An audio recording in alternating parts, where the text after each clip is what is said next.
Welcome friends, welcome to our channel. ఈ రోజు వచ్చేసి వర్ణ 1.6 డీజిల్ వర్షన్ ఫ్రెండ్స్. ఇది బండి వచ్చేసి ఈ బండి 2008 మోడల్, పేపర్ వ్యాలిడ్ వచ్చేసి 2028 వరకు ఉంది. బండి అయితే వెల్ అండ్ నీట్ కండిషన్ లో ఉంది ఫ్రెండ్స్. బాగా చూసుకున్నాడు కస్టమర్ బండిని, చాలా నీట్ గా చూసుకున్నాడు. ఎక్కడైనా ఇంత స్క్రాచెస్ లేకుండా బాగా చూసుకున్నాడు బండిని. బండి ఒకసారి అయితే ఫ్రంట్ టైర్లు వచ్చేసి 50% ఉన్నాయి ఫ్రెండ్స్, బ్యాక్ టైర్స్ వచ్చేసి 40% ఉన్నాయి. ఈ ఫస్ట్ అయితే ఒకసారి 360 డిగ్రీస్ అయితే వెహికల్ అయితే చూసుకున్నాం ఫ్రెండ్స్. చూడండి ఫ్రెండ్స్, ఎక్కడైనా ఇంత స్క్రాచెస్ లేకుండా నీట్ గా మంచిగా మెయింటైన్ చేసిన బండి. అంటే కలర్ అనేది షేడ్ అవడం అక్కడక్కడ లైట్ గా అట్లా అయింది. అడపట కూడా ఒక వెనకాల నుంచి పిక్తారు కదా, అది ఓకే. ఎలా నీట్ కండిషన్ లో ఉంది బండి అయితే చూసుకున్నాం ఫ్రెండ్స్. అలాగనే ఒకసారి ఇంటీరియర్ చూసుకున్నాం. లోపల రీడింగ్ ఇన్ ఒకసారి చూసుకోండి. రీడింగ్ వచ్చేసి 1,95,000 తిరిగింది ఫ్రెండ్స్.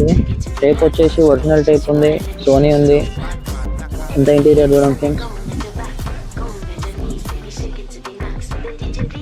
చూడండి ఫ్రెండ్స్, స్ట్రాల్ అయితే కొడుతున్న వెహికల్. బండి అయితే సైలెంట్ ఉంది. ఏసీ నార్మల్ కూల్ ఉంది, కూల్ అయితే లేదు. అంత బాగానే ఉంది. ప్రైస్ వచ్చేసి 1,70,000 అడుగుతున్నారు ఫ్రెండ్స్. దీంట్లో నెగోషియబుల్ ఉంది. ఇంకా వర్ణ 1.6 డీజిల్ వేరియంట్ ఫ్రెండ్స్. ఇంకా లొకేషన్ వచ్చేసి LB Nagar near by Mandamallamma. Thank you friends.